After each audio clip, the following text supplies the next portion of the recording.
میرے دوستو، آج جمعۃ المبارک بطور یوم تشکر کے ہم منا رہے ہیں۔ اس کی وجہ نسبت اور مناسبت یہ ہے کہ اگست 2018 میں مسجد صدیق اکبر کی تعمیر نو کا اعلان کیا گیا تھا، اور اللہ تبارک و تعالیٰ نے ہمیں یہ مسجد الحمدللہ تعمیر کرنے کی توفیق بھی بخشی اور اس کام کو مکمل بھی فرمایا۔ تو اس معاملے میں ہم اگست کا چونکہ یہ آخری جمعہ ہے، تو اللہ تبارک و تعالیٰ کا شکر بجا لاتے ہوئے اس جمعے کو یوم تشکر کے طور پر منا رہے ہیں کہ اللہ تعالیٰ تیرا لاکھ لاکھ شکر ہے، تو نے اپنا گھر تعمیر کرنے کی توفیق عطا فرمائی۔ شکر گزاری کے متعلق اللہ رب العالمین نے قرآن میں یہ حکم ارشاد فرمایا ہے۔ رب فرماتا ہے وَمَن شَكَرَ فَإِنَّمَا يَشْكُرُ لِنَفْسِهِ۔ یہ رب کا فرمان ہے، قرآن میں موجود ہے کہ جو شکر بجا لاتا ہے تو وہ صرف اپنی جان کے فائدے کے لیے شکر بجا لاتا ہے۔ فَإِنَّمَا يَشْكُرُ لِنَفْسِهِ۔ شکر بجا لانے میں بندہ رب کا فائدہ نہیں کرتا بلکہ اپنی ذات کا فائدہ کرتا ہے۔ یہ شکر اللہ تبارک و تعالیٰ کا اتنا بڑا انعام ہے کہ اس نے خود قرآن میں دوسرے مقام پر ارشاد فرمایا لَإِن شَكَرْتُمْ لَأَزِيدَنَّكُمْ۔ اگر تم شکر بجا لاؤ گے تو رب تبارک و تعالیٰ تمہاری نعمتوں کو اور زیادہ بڑھا دے گا۔ یہ رب تبارک و تعالیٰ کا اعلان ہے کہ شکر اگر ادا کرو گے، یہ بات یاد رکھنا، شکر کے لیے ضروری نہیں کہ پیٹ اور جیبیں بھری ہوئی ہوں، شکر کے لیے ایمان کا مضبوط ہونا ضروری ہے۔ کیونکہ اگر بندہ اس انتظار میں رہے کہ وہ خوشحال ہوگا تو شکر ادا کرے گا، تو دنیا میں کون بندہ ہے جس کو ٹینشن نہیں ہے؟ ہر بندہ کسی نہ کسی معاملے میں پریشانی میں پھنسا ہوا ہے، کسی نہ کسی مسئلے میں گھرا ہوا ہے۔ ہر بندہ، کوئی بھی بندہ جو ہے وہ 4 جانب سے 100% اس کو کوئی مسئلہ نہ ہو، ایسا کوئی بندہ دنیا میں نہیں ہوگا۔ ہاں، جیسے حضرت ابو ہریرہ سے حضور نے فرمایا نا، بڑی پیاری بات دل پر لکھنے والی ہے۔ حضور نبی پاک نے کہا کہ اے ابو ہریرہ، تم قناعت کر لو تو سب سے بڑے شکر گزار بن جاؤ گے۔ یعنی جو تمہارے پاس ہے اس پر راضی ہو جاؤ تو تم شکر گزار بن جاؤ گے۔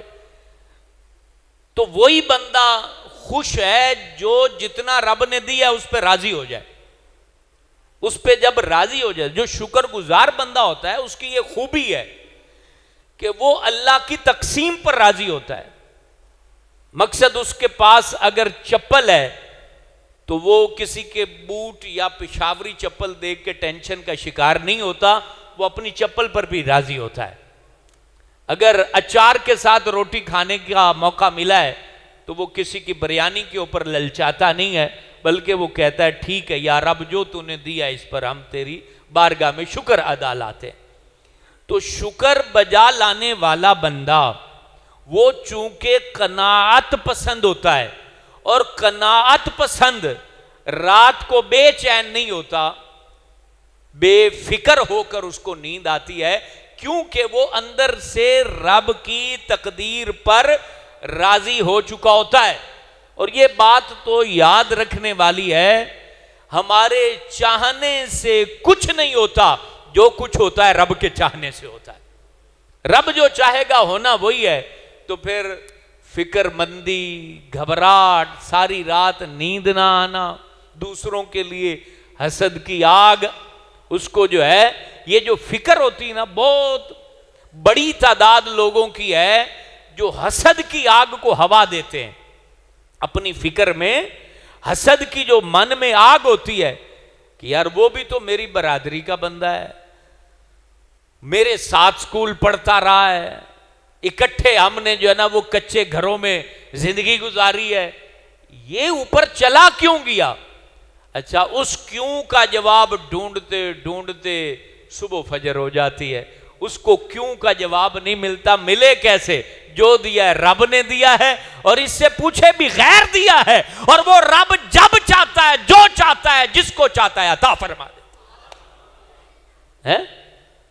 تو یہ بڑی تعداد ہے لوگوں کی جو فکروں میں مبتلا ہیں، پریشان ہیں، تویز کرتے ہیں قبروں میں تویز۔ ابھی ہمارے بونگے سے ایک نوجوان نمازی نے مجھے فون کیا کہ میں قبرستان کھڑا ہوں اور ایک بندے نے قبر سائیڈ سے اس کی مٹی نکال کے اندر کچھ پھینکا ہے اور پھر مٹی ڈال دی ہے۔ اللہ اکبر۔ تو پوچھ رہے تھے کہ کیا پھینکا ہوگا؟ میں کہا یہ تعویذ ہے، اور قبر میں جو تعویذ پھینکا جاتا ہے وہ کالے علم کا تعویذ ہوتا ہے۔ مجھے بتائیے اس بدبخت کو کیا ملا ہوگا جس نے قبر کے اندر سوراخ کر کے تعویذ۔ یہ ابھی کا واقعہ ہے، کل پرسوں کا، آپ کے بونگا حیات کا واقعہ۔ اب وہ کون تھا، کس نیت تو اس کی گندی ہے، یہ بات تو حقیقت ہے نا۔ اب اس میں تو حسن ظن ہم رکھ ہی نہیں سکتے۔ قبر میں جو تعویذ پھینک رہا ہے تو وہ اچھے ذہن والا ہو ہی نہیں سکتا۔ تو اس بدبخت کو کیا ملے گا؟ کسی لڑکی کے بارے میں ڈالا ہے تو بھی بدبخت ہے، کسی کا کاروبار اجاڑنے کے لیے ڈالا ہے تو بھی بدبخت ہے۔ تو یہ بدبختیاں لوگ کرتے ہیں، کالے علم کے تعویذ ڈالیں گے، اور پھر اس کو نقصان تو چلو جب ہونا ہے، کالا علم اثر تو رکھتا ہے۔ اس لیے میں آپ کو وقتاً فوقتاً وظائف بتاتا رہتا ہوں کہ وہ پڑھتے رہا کریں، تاکہ کوئی بدبخت آپ پر حملہ کرے تو آپ اپنی سیفٹی، سیکیورٹی وظائف کے ذریعے رکھا کریں۔ آخری 2 سورتیں رات کو پڑھا کریں۔ لوگ عجیب و غریب ہو چکے ہیں، تعویذ کے لیے اتنا مرتے ہیں۔ وہ میرے پاس ایک وہاں لاہور میں، وہاں میں نہیں بتاتا کہ میں کون ہوں، لیکن ایک بندہ آ گیا جی میرے بچے کو مرغی کے دورے پڑتے ہیں، تو میں نے کچھ لکھ کے دے دیا، میں کوئی تعویذ گنڈے والا تو نہیں ہوں۔ وہ ٹھیک ہو گیا ہوگا، وہ جی پورا ٹبر لے کے آ گیا، جی ساڈا جی مسئلہ حل نہیں ہو رہا تو تعویذ دو۔ میں کہا میں تعویذ گنڈا نہیں کرتا۔ کہہ رہے جی ساڈے پتر دے وہ مرغی دا مسئلہ حل ہو گیا۔ میں کہا ویسے ہو گیا ہوگا، میں نہیں کرتا، آپ چلے جائیں۔ تو تعویذ گنڈے کے اوپر اتنا دماغ لوگوں کا لگ گیا ہے، اللہ معاف کرے۔ ایک دوسرے کی ٹانگیں کھینچتے ہیں، کاروبار بند کراتے ہیں، کوئی فائدہ نہیں ہے، اس کے اندر نقصان ہی نقصان ہے۔ تو جب آپ شکر گزاری کی طرف بڑھیں گے نا، تو پھر کوئی بھی بندہ جتنی مرضی ترقی کر جائے، آپ کو اس کے اوپر کبھی بھی دشمنی نہیں آئے گی، حسد نہیں آئے گا۔ جب آپ کے من میں اللہ کا شکر آ گیا تو پھر آپ لوگوں کے لیے کبھی بھی برے ثابت نہیں ہوں گے، جیسے کہ لوگ برے ثابت ہو رہے ہیں۔ اب کیا کروں، یہ چیزیں مجھے ممبر پہ بتانی پڑتی، تو پھر کوئی کہہ دیتا ہے جی پیروں کو جھاڑتا ہے، تو بھائی میں غلط پیروں کو جو کالے علم کرتے ہیں نا ان کو جھاڑتا ہوں۔ میں ولیوں کو ماننے والا ہوں، ولی اچھے لوگ ہیں، اور ولیوں کو الحمدللہ اللہ پاک نے بڑی برکت بخشی، لیکن ایک بندہ ہے ہی غلط طریقہ کار سے چل رہا ہے، تو اب میں آپ کو اناؤنس کر دوں جی ان کے لیے تم سیجیں بچھاؤ اور مرغے چرغے چڑھاؤ، یہ عزتیں بھی لوٹیں، پیسہ بھی لوٹیں، لوگوں کو تعویذ ڈال کے برباد بھی کریں، ان کو معاف میں نہیں کر سکتا اور انشاءاللہ نہ ہی کروں گا۔ تو باقی بدگمانی کسی کے ذہن میں نہیں آنی چاہیے کہ کیوں بول رہے ہیں۔ تو شکر گزاری، حضور پاک نے کہا کہ قناعت پسندی ہوگی تو شکر گزاری آئے گی، جب ہوس ہوگی تو شکر گزاری نہیں آ سکتی، پھر آپ جلیں گے۔ ظاہر سی بات ہے، ایک بات یاد رکھنا، ایک چونٹی ہے، چونٹی کو یہاں تک پہنچتے ہوئے کچھ گھنٹے تو لگیں گے نا۔ اب وہ چونٹی مجھے دیکھ کے یہ سوچنے لگ جائے کہ یہ یہاں کیسے بیٹھ گئے، میں تو انسان ہوں، 2 قدم بڑھاؤں گا تو یہاں بیٹھ جاؤں گا، تو اب چونٹی کو یہاں پہنچنے میں ٹائم لگے گا۔ ایک بندہ پڑھا بھی نہیں ہے، اس نے عیاشی بھی خوب کی ہے، اس نے شرابیں بھی پی ہیں، اس نے نوکری بھی کوئی نہیں کی ہے، دکان پہ وہ مسلسل بیٹھا بھی نہیں ہے، اور پھر کہتا ہے جی وہ اس بندے کے پاس گاڑی کیوں ہے، اس بندے کا مکان اچھا کیوں ہے، اس کی جیب میں پیسے کیوں ہیں۔ او بدبخت، تو محنت تو کر نہیں رہا، تعلیم حاصل نہیں کر رہا، بچے تیرے نہیں پڑھتے ہیں، بچوں کو تو نے جو ہے نا وہ ابھی 8ویں میں تھے تو تم نے ٹچ موبائل لے کے دے دیا ہے۔ اب وہ بچے بھی ناکام ہو جائیں گے تو پھر تمہیں وہ ماموں چاچو خالو اس کی ترقی کیسے بھائے گی؟ تو بچوں کو ڈنڈے تھلے رکھتا، بچوں کو پڑھاتا، بچوں کو تعلیم دیتا، وہ کامیاب ہو جاتے۔ تو ناکام بندہ ہوتا ہے اور پھر کامیاب کے بارے میں اس کے دل میں حسد پیدا ہوتا ہے، اپنی کوتاہیوں کو بندہ نہیں دیکھتا، دوسرے کی کامیابی کیوں ہو گئی، یہ آگے کیوں بڑھ گیا، پھر طرح طرح کے الزام، بہتان تراشیاں، یہ یوں غلط کام کرتا ہوگا تو آگے بڑھ گیا۔ بھائی ہمیں ہر ایک کو اپنے کردار کے بارے میں اللہ نے پوچھنا ہے، تو اپنے کارنامے کو ٹھیک کریں، قناعت پسندی اختیار کریں، اور پھر حضور کی یہ حدیث سنیں۔ حضور فخر عالم فرماتے ہیں، نبی پاک علیہ السلام نے فرمایا بندہ مومن کا معاملہ بھی کتنا شاندار ہے، یہ حضور فرما رہے ہیں، فرمایا بندہ مومن کا معاملہ بھی کتنا شاندار ہے۔ سرکار فرماتے ہیں جب مصیبت پہنچے تو صبر کرتا ہے اور اب صبر پر اجر عطا فرماتا ہے، اور کہا جب میرا امتی اس کو نعمت ملے تو نعمت پر شکر ادا کرتا ہے، اللہ پھر انعام عطا فرماتا ہے۔ ہر حال میں بندہ مومن خیر میں ہے، ہر حال میں بندہ مومن کے اوپر رحمت کا نزول برس رہا ہے۔ یاد رکھنا میدان معاشر میں تمہارے جس عمل کو پلڑے میں وزنی کر کے رکھا جائے گا، وہ حدیثوں میں آیا وہ تمہارا شکر ہے اور تمہارا صبر ہے۔ صبر جب بھی کوئی خلاف مزاج معاملہ ہو جائے تو اس پہ صبر کیا جائے، اور جب خلاف توقع اللہ بہت بڑا انعام عطا فرما دے تو شکر بجا لایا جائے۔ کتنی بڑی بات حضرت حسن بصری نے سمجھائی۔ ان سے پوچھا گیا کہ شکر ہے کیا؟ تو حضرت حسن بصری کہتے ہیں شکر یہ ہے کہ خود کو نعمت کا اہل ہی نہ سمجھا جائے، کہ مجھے جو ملا ہے میں تو اس کا اہل تھا ہی نہیں، رب نے اپنے کرم سے دے دیا ہے، میں تو اس کا اہل نہیں تھا، نہ اس ترقی کا، نہ اس منزلت کا، نہ اس منزل کا میں اہل تھا، یہ جو کچھ دیا اللہ نے اپنے فضل سے دیا ہے۔ اب ہمارے ہاں ایک بہت بڑا جملہ بولا جاتا ہے جو تربیت کے لیے عرض ہے کہ نہیں بولنا چاہیے، اور اس روایت کے اندر جو سبق ہے وہ آپ کے سامنے پیش کر رہا ہوں۔ جب ہم کامیاب ہوتے ہیں نا، یا ہمیں کوئی ترقی ملتی ہے تو ہم پتہ اس وقت کیا بولتے ہیں؟ یار پتہ نہیں کون سی نیکی کام آ گئی ہے، یہ ہم بولتے ہیں کہ پتہ نہیں کون سی نیکی کام آ گئی ہے جو میرا یہ کام ہو گیا۔ نہیں، یہ نہ بولیں، بلکہ یہ بولیں کہ یہ محض رب کا فضل ہے۔ کیا بولیں؟ کہ یہ محض رب کا، سارے بولیے کیا بولنا چاہیے؟ یہ رب کا فضل ہے، میرے پاس کچھ بھی نہیں ہے، نہ کارنامہ ہے نہ نیکی ہے، کچھ بھی نہیں ہے، یہ صرف اور صرف یہ رب کا فضل ہے اور اس کی مہربانی ہے اور اس کا کرم ہے۔ جب یہ لفظ بندہ مومن اپنی زبان سے ادا کرتا ہے پھر اس کے دل کا کنیکشن رب کے دربار سے جڑ جاتا ہے، اور پھر اللہ بندے کی طرف متوجہ ہوتا ہے، رحمت کی نظر فرماتا ہے اور فرماتا ہے کہ میرا بندہ مجھ سے کتنی محبت کرتا ہے، اپنی محنت کو نہیں گنوا رہا، اپنے علم کو نہیں گنوا رہا، اپنے فن کو نہیں گنوا رہا، اپنی ذات کی کارکردگی نہیں گنوا رہا، بلکہ کہہ رہا ہے کہ یہ تو رب کا فضل ہے، اللہ نے مہربانی کی ہے، اللہ نے عنایت کی ہے، اللہ نے احسان کیا ہے۔ اور قربان جاؤں ان لفظوں کو ادا کرنے میں، پھر حضرت داؤد علیہ السلام کے جملے آپ کے سامنے پیش کرتا ہوں، دل خوش ہو جائے گا۔ حضرت داؤد علیہ السلام نے ایک دفعہ یہ لفظ بولے کہ یا اللہ تیرا شکر ہے، یہ لفظ حضرت داؤد علیہ السلام نے بولے کہ یا اللہ تیرا شکر ہے، مالک تیرا شکر کیسے ادا کروں؟ یہ شکر ادا کرنا بھی تو تیرے کرم سے ہی ہے۔ اللہ اکبر، یعنی جو شکر ادا کر رہا ہوں یہ بھی تو تیرے ہی فضل سے ادا کر رہا ہوں، تو اگر یہ توفیق نہ دیتا تو میں کیسے شکر ادا کرتا؟ یہ جب لفظ بولے نا تو رب نے حضرت داؤد پر وحی نازل فرمائی اور فرمایا اے میرے داؤد تو نے میرا شکر ادا کر دیا۔ یعنی یہ کتنے بڑے لفظ ہیں۔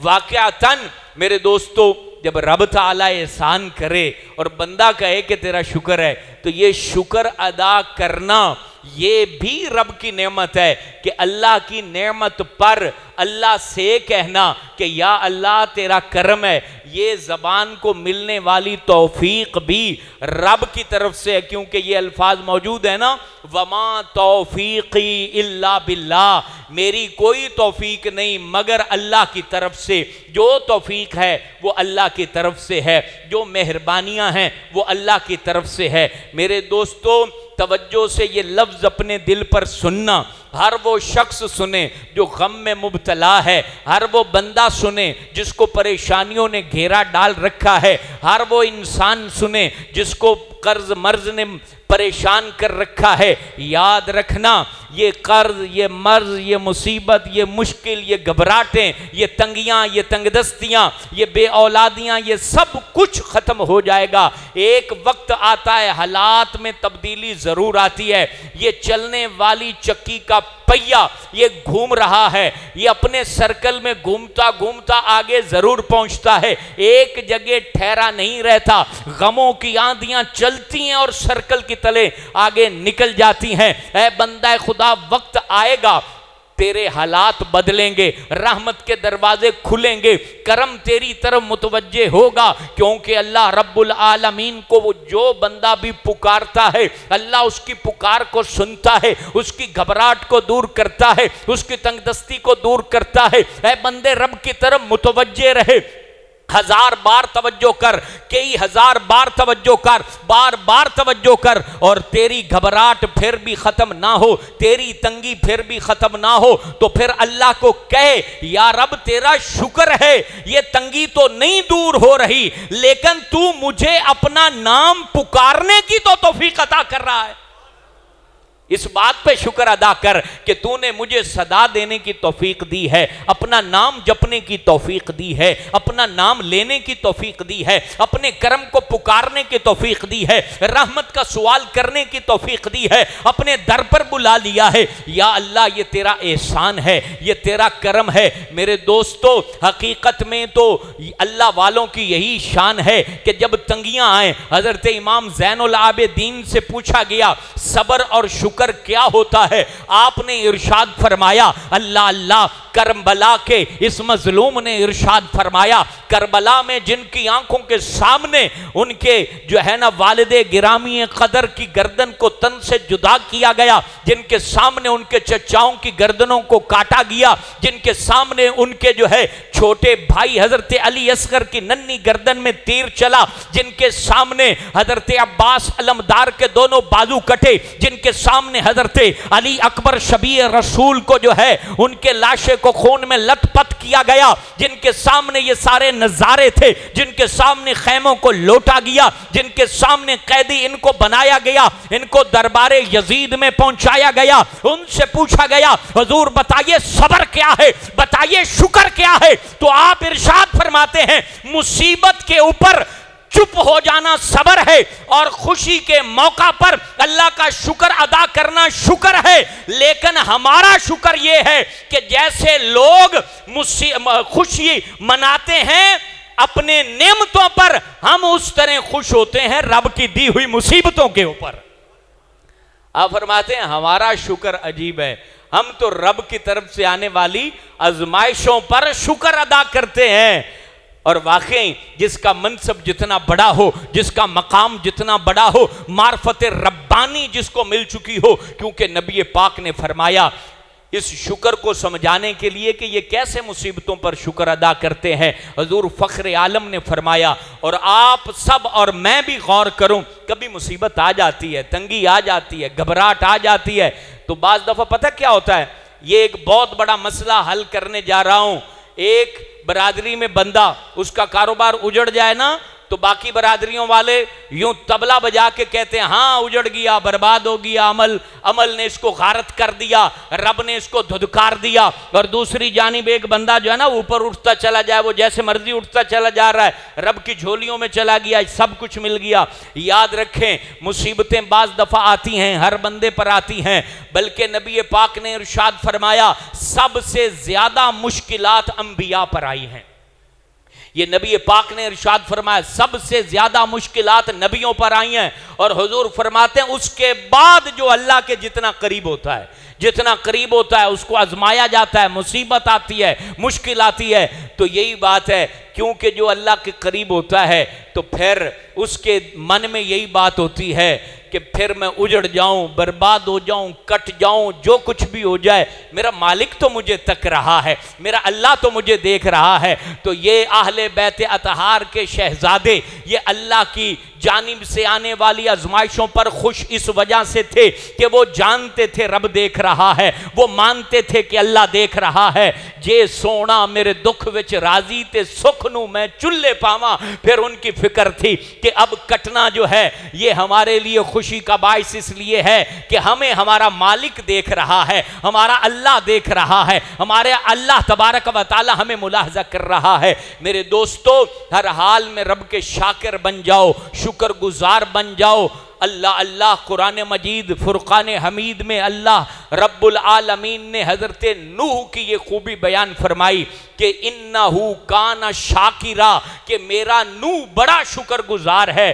تو پوچھا گیا اس کی تفسیر میں کہ یہ کیوں اللہ نے کہا ہے کہ میرا بندہ نوح بڑا شکر گزار ہے؟ کہا کہ حضرت نوح ایک ذرہ برابر بھی کچھ کام کرتے تھے تو اس پر رب کا شکر ادا کرتے تھے، وہ کھاتے تھے تو اللہ کا شکر ادا کرتے تھے، کچھ پہنتے تھے تو رب کا شکر ادا کرتے تھے، قدم قدم پر کہتے تھے کہ یا اللہ تیری مہربانی ہے۔ انہوں نے اتنا شکر بجا لایا کہ رب نے قرآن میں آیت نازل کر دی کہ میرا نوح میرا بڑا شکر گزار بندہ ہے۔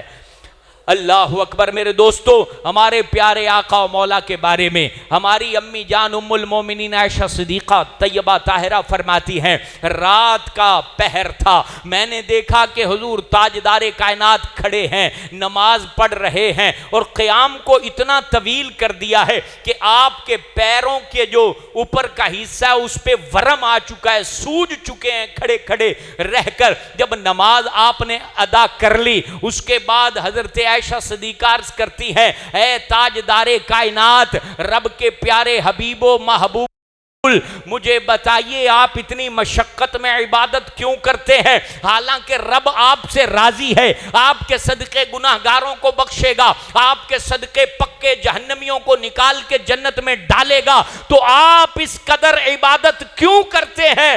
تو نبی پاک جانے رحمت نے فرمایا اے میرے بھائی غور سے سننا، اے نوجوان دوست تو بھی توجہ سے سننا، اپنی فکروں کو پاک کر لے اور نبی کی بات کو غور سے سننا۔ صبح اچھا کھانا کھانے والے غور سے سن، اے جوانی کی دہلیز پر قدم رکھ کے صحت کے ساتھ وقت گزارنے والے غور سے سن، اے اچھا کاروبار کرنے والے تو بھی غور سے سن، اے نئے نقش جس کو رب نے اچھے عطا کیے ہیں وہ بھی غور سے سنیں۔ حضور فخر عالم فرماتے ہیں اے عائشہ میں اس لیے عبادت کرتا ہوں کہ میں اللہ کے دربار میں شکر گزار لکھا جاؤں۔ اللہ اکبر۔ جن کو اللہ رب العالمین نے پیدا ہی شاکر بنایا تھا، امت کو بتا رہے ہیں اے میرے امتیو، تمہارا نبی ساری رات کھڑے ہو کر پیروں میں ورم آ جاتا تھا، اللہ کی شکر گزاری کے اندر راتوں کو گزار دیتے تھے۔ آج ہماری حالت یہ ہے، نماز کے قریب جانے کو ہم تیار نہیں ہیں، ہماری نوجوان نسل نشے کی لت کے اندر ایسی مبتلا ہو چکی ہے، وہ اچھے برے کی تمیز بھول چکے ہیں۔ یہ پچھلے جمعے میں کئی نمازیوں سے معذرت چاہتا ہوں کہ وضو خانے کا پانی ختم ہو گیا تھا، کیونکہ واش روموں کی جتنی نل تھے وہ خطبے کے ٹائم جو ہے وہ کوئی بد نصیب اس کو اتار کے، وہ سٹیل کے نل وہ سارے ہی اتار کے لے گیا، چوری کر کے لے گیا۔ مجھے بتائیے مسجد کے نل اس نے چوری کیے، مسجد کا پانی ضائع ہوا، نل چوری ہو گئے۔ مجھے بتاؤ جس نے اس کو نشہ بیچا، مجھے بتاؤ وہ کیسے بخشا جائے گا؟ مجھے بتاؤ وہ کیسے بخشا جائے گا؟ جس کے پاس اس نے جا کے نل بیچے اس کا کیا بنے گا؟ برباد ہو جائے گا وہ بندہ جس کو اس نے نل بیچے، اس کو پتا تھا کہ یہ نشئی نل چوری کے لایا ہے۔ نشہ بیچنے والے یوں غارت ہوتے ہیں، نشہ خریدنے والے یوں برباد ہوتے ہیں، اور نشیوں سے چوری کا سامان لینے والے غارت ہو جاتے ہیں۔ رہتا ان کے پاس کچھ نہیں ہے. جہاں مسجد کی 12 نل بکی ہوں گی مجھے بتائیں وہاں رب رحمت نازل کرے گا؟ ٹھنڈے دل سے بتائیں اللہ وہاں رحمت نازل کرے گا؟ جس بندے نے وہ نل خریدے ہیں کہیں تو اس نے بیچے ہوں گے نا, جس نے خریدے ہیں ہو گئے, ہمیں تو جی پتہ نہیں ہے.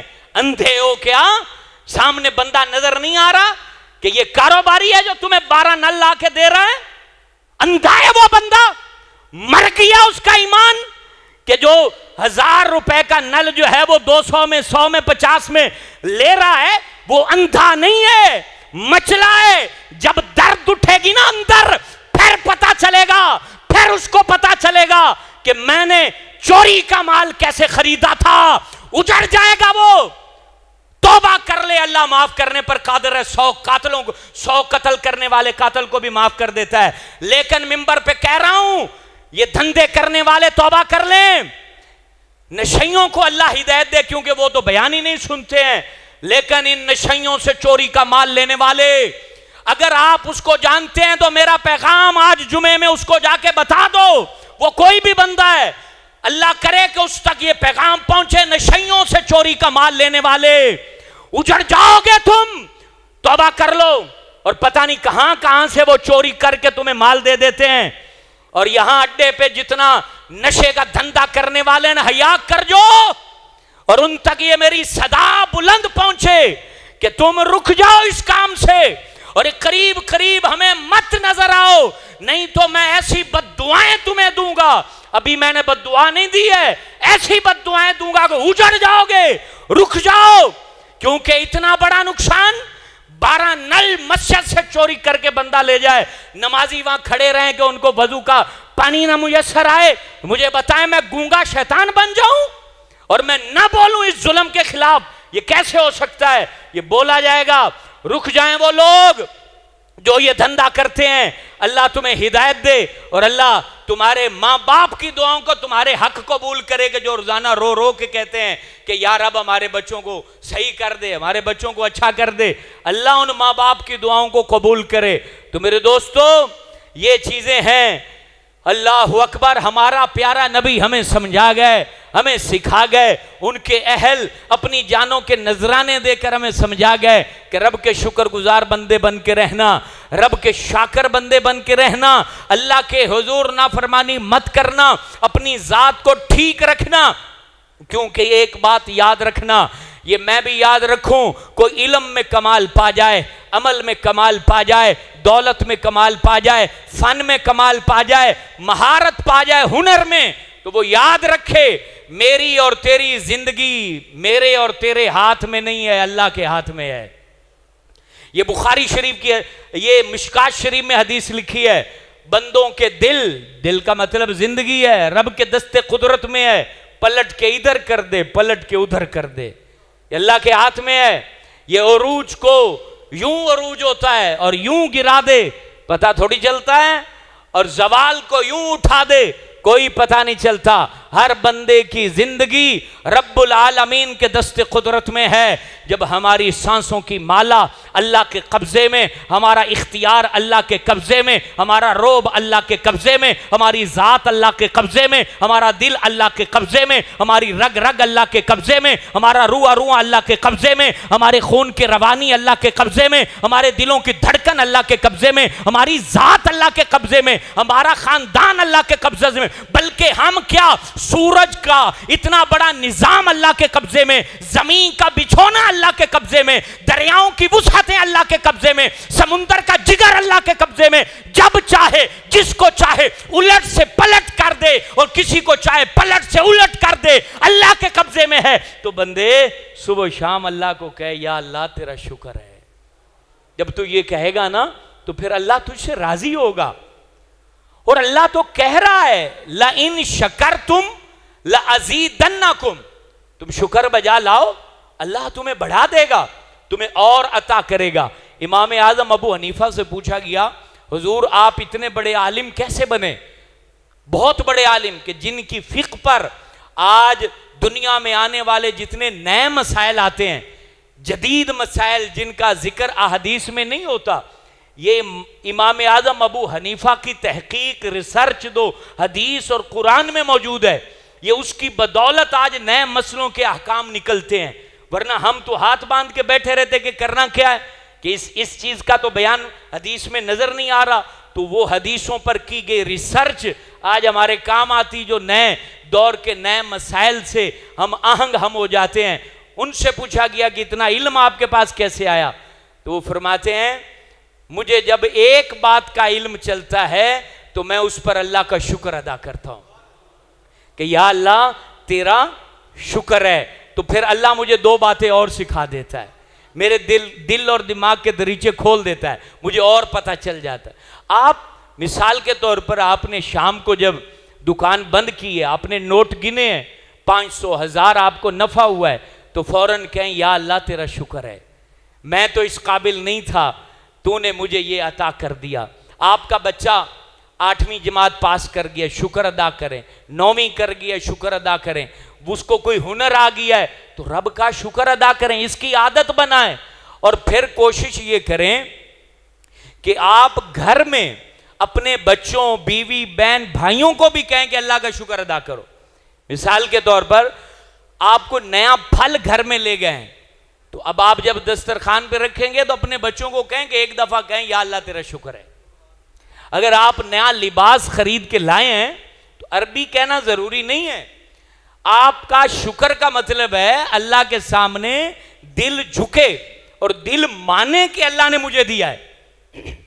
آپ کا بیٹا صحت مند صبح نکلا ہے تو پیچھے سے اماں ابا کہیں یا اللہ تیرا شکر ہے، ہمارا بچہ معذور نہیں ہے، تو نے مہربانی کی ہے، اس کو جوان بھی کر دیا ہے، اب یہ کام پہ جا رہا ہے، اس کی مدد کرنا، تو یہ شکر کا انداز ہے۔